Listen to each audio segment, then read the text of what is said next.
Hey, salut la gang, c'est JP pour l'école du jeu. Il y a de cela un peu plus d'un mois, j'ai fait un sondage auprès de vous afin de savoir quel était le jeu que vous vouliez que je vous présente absolument sur la chaîne prochainement. Allons voir vos réponses.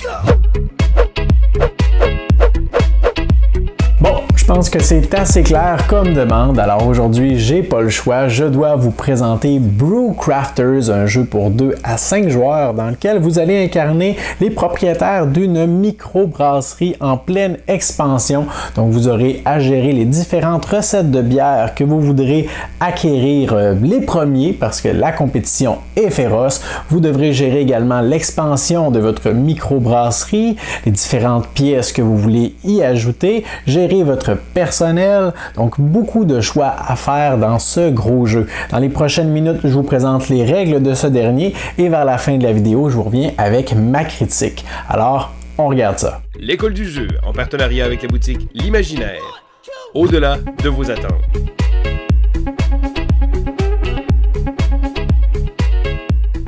Au début de la partie, nous aurons une petite mise en place variable à effectuer selon le nombre de joueurs autour de la table et aussi selon si vous désirez ou non ajouter certains modules à votre plateau central pour vous offrir de différentes possibilités supplémentaires.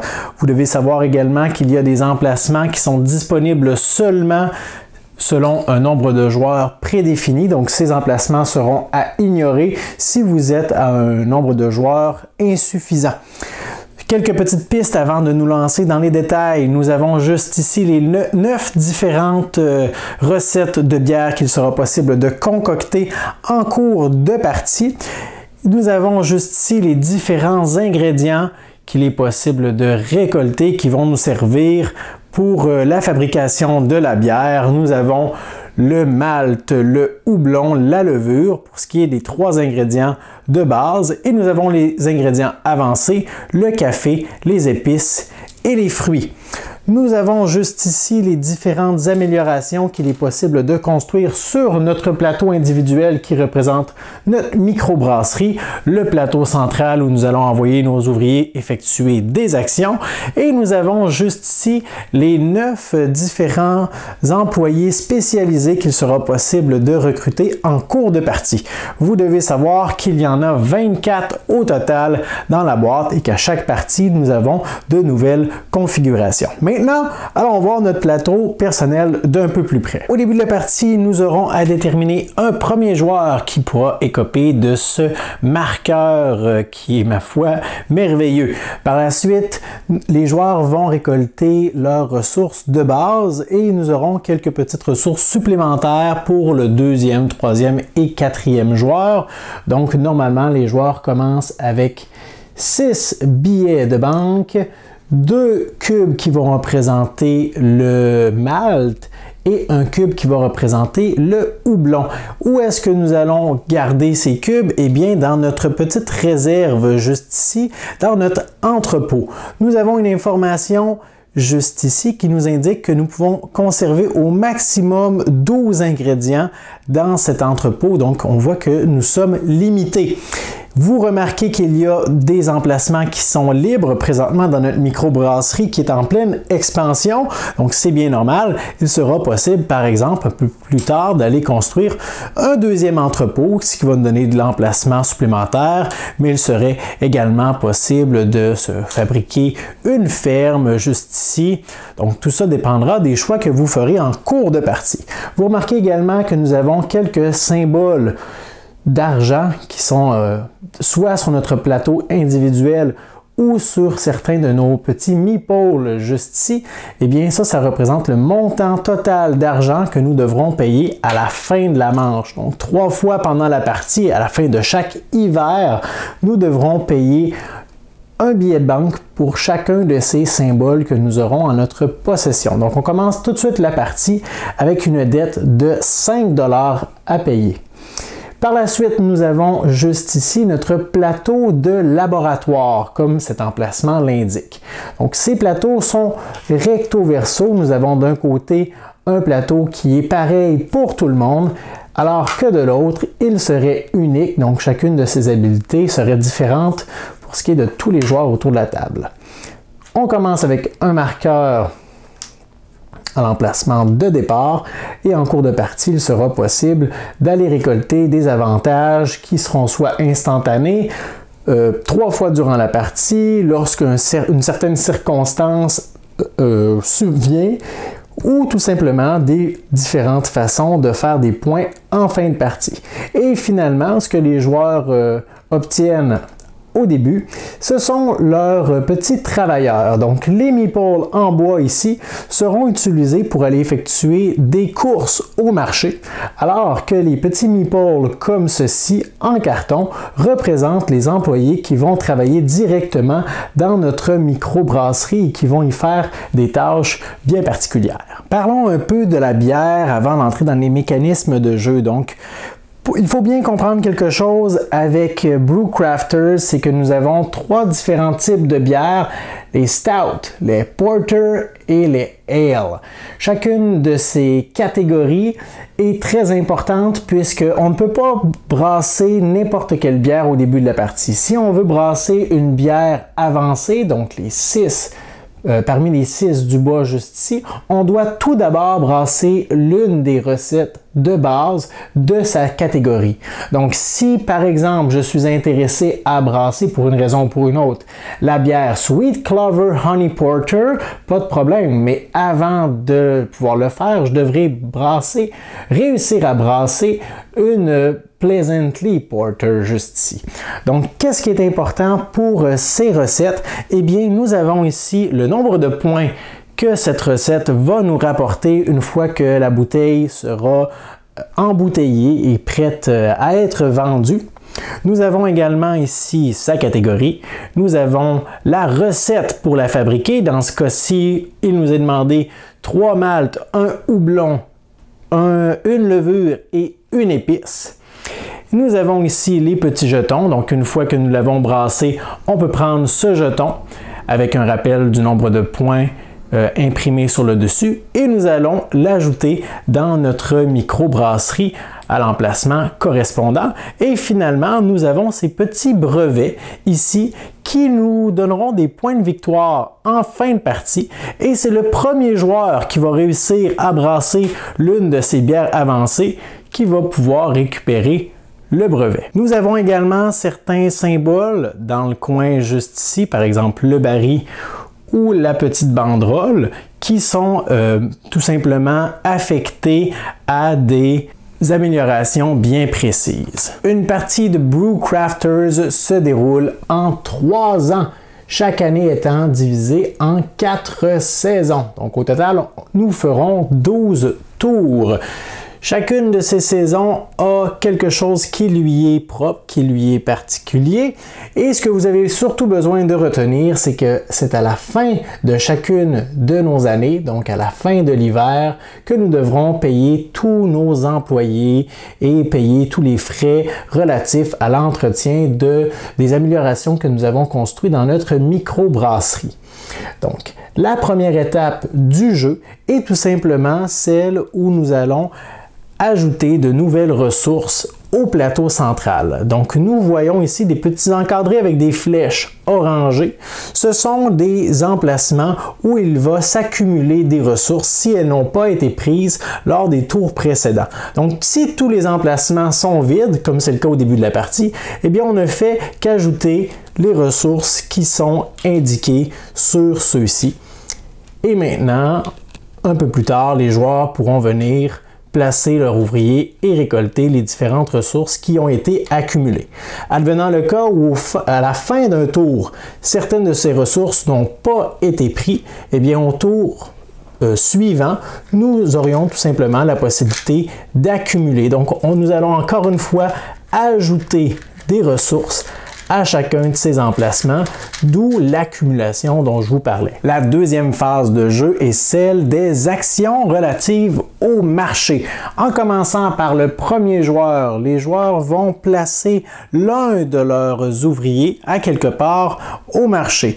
Et ils devront faire bien attention parce que les choix sont cruciaux, considérant le fait qu'ils n'ont que 2 ouvriers dans le jeu de base. Donc, il y a certains modules qui vont offrir la possibilité d'en avoir en supplément, mais règle générale, les joueurs ne peuvent effectuer que 2 actions au marché. Et comme dans tout bon jeu de placement d'ouvriers, lorsque quelqu'un effectue une action et que nous allons retirer donc le bénéfice de cet emplacement, on ne peut plus retourner dans cet emplacement bien précis. Donc les joueurs vont pouvoir, à tour de rôle, placer leurs ouvriers et nous allons régler chacune des actions au fur et à mesure que ceux-ci les activeront. On peut regarder en détail chacun de ces emplacements. Pour ce qui est de l'emplacement juste ici, c'est bien simple. Le joueur qui va y jouer va ramasser tout l'argent qui a été accumulé et sera premier joueur. À partir de maintenant, immédiatement, il devient premier joueur et non pas à partir du tour suivant. Ça fera une différence pour ce qui est de la 3e étape des actions en lien avec la microbrasserie. Pour ce qui est des 3 emplacements juste ici, c'est bien simple. Les joueurs vont tout simplement récupérer toutes les ressources qui ont été accumulées sur ces emplacements. Pour ce qui est du marché avancé, les joueurs ont le choix parmi une ressource avancée et ils peuvent soit récolter en plus un houblon ou 2 maltes. Alors, pour ramasser une combinaison de ceci qu'il va ajouter immédiatement dans son entrepôt. Par la suite, au marché ouvert, il est possible de récupérer 2 ressources de n'importe quel type parmi celles de base. Nous avons certains emplacements qui sont un peu plus, qui demandent un peu plus d'attention. Donc, juste ici, on a le choix. On peut soit récupérer 2 billets de banque, donc ça c'est très précieux, ou nous pouvons former un partenariat local. Donc nous avons ces petites cartes qui sont juste en haut, qui nous donneront un pouvoir à nous et à nous seuls pour maintenant et jusqu'à la fin de la partie. Donc soit un avantage en lien avec le café dans ce cas-ci, ou un avantage en lien avec les épices.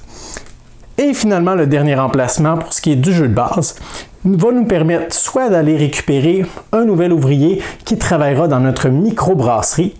Donc, nous avons certaines restrictions. Par contre, on ne peut pas aller les récupérer dès le début de la partie. Pour ce qui est du 2e travailleur, puisqu'on commence la partie déjà avec 1, on pourra le récupérer seulement lorsque nous aurons brassé 3 recettes de... En fait, pas 3 recettes, mais lorsque nous aurons brassé 3 fois une sorte quelconque de bière.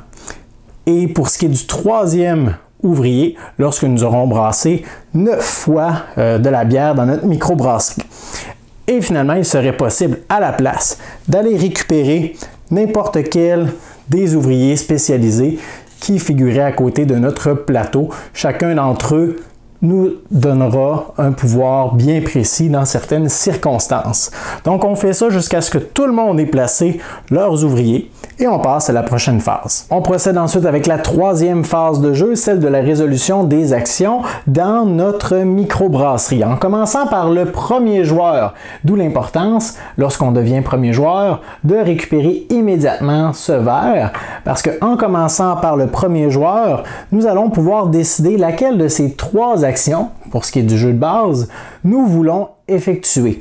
Donc, les joueurs vont placer leurs petits travailleurs dans l'un de ces emplacements et vont effectuer immédiatement l'action correspondante. Contrairement au marché, les joueurs ne se bloquent pas les uns les autres, puisque au marché, eh bien, ça représente des lieux physiques où on se rend, mais il y a de la place seulement pour une personne, tandis que pour ce qui est de la microbrasserie, eh bien, ça représente notre microbrasserie personnelle et ce que l'on désire y faire à l'intérieur. Alors, c'est comme si ces ouvriers font la même chose, mais chacun dans leur microbrasserie respective. Et un peu plus tard, il sera possible, donc, on y va à tour de rôle, mais d'avoir des travailleurs supplémentaires. Donc, une fois que les joueurs ont placé leurs premiers ouvriers, on regarde est-ce qu'il y a quelqu'un qui a un travailleur supplémentaire. Il serait possible de retourner faire une action qui a déjà été faite ou d'aller ailleurs. Donc, voyons voir chacune de ces actions. La première est celle qui va nous permettre d'aller bâtir de nouveaux emplacements, des améliorations. Il y en a tout plein. Lorsque l'on décide d'améliorer notre microbrasserie, eh bien, on va tout simplement récupérer l'amélioration correspondante. Attention, il y a parfois certains prérequis et nous allons l'installer directement sur notre plateau personnel. Il y a parfois, dans certains cas également, des bénéfices immédiats à placer certaines améliorations, tandis que d'autres sont des pouvoirs, de nouvelles possibilités auxquelles nous aurons accès de façon passive jusqu'à la fin de la partie. Nous avons également l'emplacement juste ici qui va nous permettre d'améliorer notre laboratoire. On se souvient, c'est notre petite plaquette comme celle-ci où présentement tous nos marqueurs sont à la case de départ. Donc à chaque fois que nous allons venir travailler dans notre laboratoire, eh bien nous allons pouvoir avancer l'un de ces cubes d'un emplacement en fait. Donc nous allons pouvoir choisir quel cube avancer et nous allons obtenir la récompense correspondante selon les circonstances qui y sont indiquées. Alors là, depuis tantôt qu'on parle de bière, de possibilité de brasser de la bière, de l'encapsuler, de la vendre, eh bien c'est là que ça se passe dans ce dernier emplacement qui va nous permettre de faire avancer notre production de bière. Et là, il y a des étapes qu'il est important de respecter dans cet ordre. Donc en premier, on regarde si nous avons des bières à vendre. Donc présentement, ce que ça représente, c'est que juste ici, nous avons notre chaîne de production qui est divisée en trois. Nous avons la vente, l'encapsulage et le brassage. Donc, la première étape, c'est qu'on regarde si nous avons des bières qui sont déjà encapsulées et qu'il serait possible de vendre. Donc, si c'est le cas, on commence par ça. Nous allons vendre et on a ici le bénéfice de vendre notre bière. Par la suite, nous pouvons embouteiller. Donc, si nous avons préalablement des bouteilles qui avaient été brassées, nous pourrions les faire procéder et hop, ils viennent d'être encapsulés. Finalement, notre dernière étape qui est alternative, donc pas obligatoire, il serait possible de brasser une recette. Donc nous devrions par exemple payer les ingrédients qui nous sommes demandés pour aller récupérer la recette correspondante que nous placerions dans cet emplacement, ce qui fait notre jolie chaîne de production. Dans une configuration à 3 ou 4 joueurs, nous avons aussi la possibilité juste ici d'effectuer l'action collaborer. Lorsqu'on le fait, eh bien, nous sélectionnons l'un de ces emplacements et on donne tout simplement ce qui est demandé. Dans ce cas-ci, 3 maltes. Donc voilà, j'ai donné les 3 maltes qui étaient demandés. Je récupère le jeton de collaboration et c'est tout. Donc éventuellement, d'autres joueurs peuvent venir jouer juste ici et ajouter leur contribution, vont tout simplement récupérer à leur tour les jetons correspondant à ce qu'ils ont donné pour indiquer qu'ils ont collaboré. Et lorsque la recette sera complète, eh bien, tous les joueurs qui auront collaboré, qui auront tout simplement les jetons pour le prouver, pourront obtenir les récompenses correspondantes, dans ce cas-ci, des points ou de l'argent. Une fois que c'est fait pour tous les joueurs, nous avançons le marqueur de tour et on procède aux mêmes phases que je viens de vous expliquer encore une fois et on continue comme ça jusqu'au 4e tour, soit l'hiver. Donc là, nous allons avoir quelque chose de particulier qui s'appliquera à tous les joueurs. Premièrement, si le laboratoire des joueurs a atteint la case qui nous parle de l'hiver, eh bien, c'est tout simplement un événement qui arrive et qui est positif pour les joueurs. Donc, dans ce cas-ci, par exemple, au début de l'hiver, de chaque hiver jusqu'à la fin de la partie, vous pouvez prendre n'importe quel 3 ingrédients de base. Donc, 3 ingrédients de base, n'importe lesquels, pas de problème. Et ce qu'on doit garder en tête, c'est qu'à la fin de l'hiver, les joueurs devront payer un billet d'argent pour chaque symbole qu'ils ont sur leur plateau. Dans ce cas-ci, 1, 2, 3, 4, 5, 6 et également un symbole pour chaque ouvrier spécialisé 7. Donc, ils devront débourser l'argent qui leur est demandé et s'ils n'en ont pas la possibilité parce qu'ils n'ont pas assez d'argent, ils devront prendre des prêts qui vont leur donner de l'argent immédiatement pour les aider à payer, mais qui, en fin de partie, leur fera perdre de précieux points. Au terme du dernier tour de la partie, nous allons allouer quelques points supplémentaires à tous les joueurs, premièrement selon le nombre de points accordés pour les bières qu'ils auront brassées en cours de partie. Également, en fin de partie, même si celles-ci sont encore sur leur chaîne de production et n'ont pas encore été vendues, pas de problème, elles rapporteront quand même des points. Nous allons également consulter les marqueurs qui se seront rendus jusqu'au bout de la piste laboratoire qui vont allouer des points selon certaines circonstances. Nous avons également des bâtiments qui vont, des améliorations plutôt, qui vont allouer des points en fin de partie. Les petits jetons de réputation qui représentent les points qu'il aura été possible de récolter selon différentes circonstances. Également, les brevets qui représentent que nous avons été les premiers à vendre un type de bière pendant la partie vont allouer 3 points supplémentaires. Nous avons également 1 point de plus pour chacun des jetons collaboration que nous avons récoltés. Et au nombre total de points, nous devrions soustraire un certain nombre selon le nombre de prêts que nous avons eu à ramasser pendant la partie. Suite à ce décompte, le joueur avec le plus grand nombre de points est déclaré grand vainqueur. Je vais vendre la mèche tout de suite. Brewcrafters est un excellent jeu que j'apprécie énormément. Il y a de cela quelques années, quand j'ai commencé à m'intéresser aux jeux un peu plus lourds, un peu plus complexes, je suis tombé nez à nez inévitablement avec Caverna et ma femme et moi avons beaucoup apprécié ce jeu. On a enchaîné les parties les unes après les autres et à ce moment-là, c'était pas mon jeu, je l'avais emprunté à l'un de mes amis et depuis que je lui avais remis, j'avais un manque dans ma vie, disons-le ainsi. Et je cherchais donc à refaire l'acquisition de Caverna, mais quand j'ai entendu parler de Brewcrafters, avec sa thématique accrochante et on se le cachera pas, le jeu ressemble beaucoup à justement Agricola ou Caverna dans cette même lignée. J'ai immédiatement sauté sur l'occasion pour lui donner sa chance et depuis que je l'ai en ma possession, je n'ai plus aucune raison valable de vouloir l'un des deux autres titres que je vous ai mentionnés parce que celui-là, de par sa thématique et son incroyable rejouabilité, me comble totalement. Alors, ce que j'aime d'abord du jeu, c'est la thématique. Ben oui, on n'est pas en train, enfin, de gérer un jardin. On n'est pas en train de gérer des hommes de caverne avec des moutons ou des vaches. Ben non, ici, on est en train de gérer une microbrasserie qu'on devra améliorer. On devra embaucher des employés, du personnel, améliorer notre microbrasserie en ouvrant de nouvelles sections. Bon, on s'entend que c'est simplement une thématique. On aurait pu mettre n'importe quoi là-dessus, mais c'est une thématique qui personnellement m'accroche beaucoup. Pour ce qui est des règles du jeu, c'est rien de totalement, de vraiment imposant, là. Les phases de jeu sont rapides à comprendre. Ce qui est particulier, c'est vraiment les petites nuances, les petites particularités, la description de chacun des lieux. Mais si vous avez déjà joué à des jeux un peu semblables, on comprend l'essentiel assez rapidement.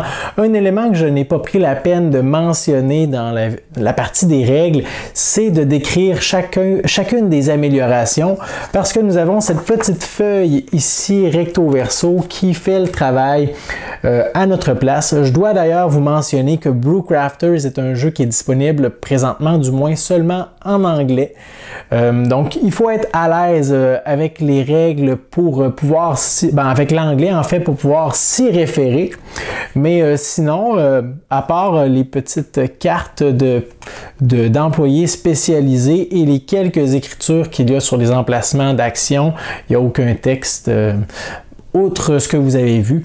Donc, il faut s'approprier par contre la description de chacun des bâtiments et c'est l'une des choses que j'apprécie le plus dans Brewcrafters, le fait qu'au terme de la partie, notre microbrasserie, on n'aura pas tout construit à l'intérieur. Il va falloir faire des choix parce que, ben oui, on pourrait décider de construire vraiment beaucoup à l'excès, mais je vous garantis que ça va vous coûter cher. Il va falloir aller chercher des prêts, on va perdre des précieux points de victoire en fin de partie. Donc, on a des choix à faire et d'une partie à l'autre, notre microbrasserie va être différente. On peut décider de s'orienter vers une stratégie ou vers une autre. Il est possible de modifier sa petite ligne de production ici pour en avoir une qui sera double. Donc, dans ce cas-ci, il sera possible de brasser, embouteiller et vendre deux recettes de bière à la fois, ou il serait possible de construire un petit pub juste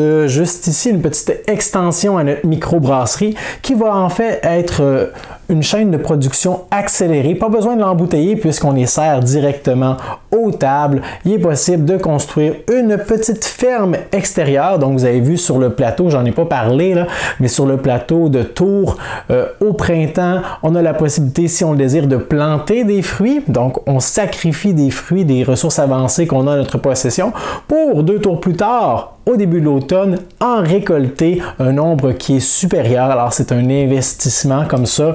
Il est possible d'améliorer notre entrepôt. Donc, il y a plein de possibilités avec les améliorations, les constructions qu'on désire apporter à notre microbrasserie. Un gros plus là-dessus. Et comme si ce n'était pas assez, il est possible d'ajouter des emplacements supplémentaires, des petits modules sur notre plateau de jeu. Donc, par exemple, celui-là, j'en ai parlé un petit peu, c'est l'emplacement qui va nous permettre d'aller chercher des ouvriers supplémentaires pour un temps prédéfini pour ce qui est des actions à effectuer au marché et à l'interne. Et on a ici un marché d'échange, donc on peut, ce qui n'était pas le cas dans le jeu de base, échanger des ressources qu'on a en notre possession contre d'autres ressources, ce qui nous permet de nous sortir du pétrin parfois.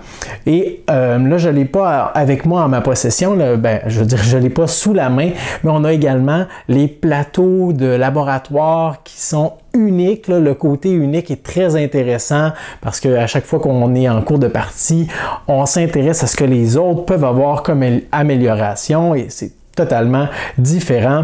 C'est vraiment un jeu qui est rejouable et à chaque partie, on découvre une nouvelle facette de ce jeu. Regardez-moi la pile d'ouvriers spécialisés. Là, on en a vraiment, je pense qu'on en a 25 au total, 24 ou 25 qui ont tous des pouvoirs différents. Alors, ça en fait la possibilité. Et là, j'ai gardé le meilleur pour la fin. On a aussi les recettes de bière. Donc, je vous montre un petit peu mon système de rangement parce qu'il y en a beaucoup. Moi, j'ai pris des petits sacs comme ceci dans lesquels j'ai placé la carte de la recette, donc de la sorte de bière. J'ai placé également les petits jetons de bière ainsi que la pièce brevet pour ce qui est des recettes avancées. Et j'ai fait ça pour chacune des recettes. Pourquoi je les ai fait de façon séparée? Eh bien, regardez-moi la pile de... il y en a d'autres sur la table.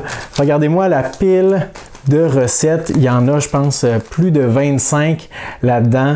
Alors, c'est beaucoup plus facile et simple au début de la partie de piocher pratiquement les yeux fermés des recettes et dire, bon, ben, dans cette partie, on va jouer avec cette bière-là, cette bière-là. Et après ça, ben, on a notre petite mise en place pratiquement déjà de fait. On n'a pas besoin de chercher des jetons partout. On sait que tout ce qui concerne cette bière est à l'intérieur de ce sac. Alors, j'aime beaucoup Brewcrafters pour sa profondeur, pas sa simplicité, parce que c'est un jeu qui est complexe, qui a beaucoup de petites subtilités, mais il est très fluide, très agréable, un bon sentiment de satisfaction et de... On a l'impression qu'on est en train de construire quelque chose, vraiment. Pour ce qui est des points négatifs, ben, c'est un jeu qui est peut-être un peu difficile à prendre en main lors d'une première partie. Au terme de la première partie, on a peut-être passé disons 3 ou 4 tours à essayer de comprendre ce qu'on peut faire, comment le faire. Donc, il va peut-être être nécessaire de jouer une deuxième partie pour bien savourer ces subtilités. C'est un jeu qui est très long à mettre en place avec toutes ces composantes-là, et là, il y en a encore plus là-dedans.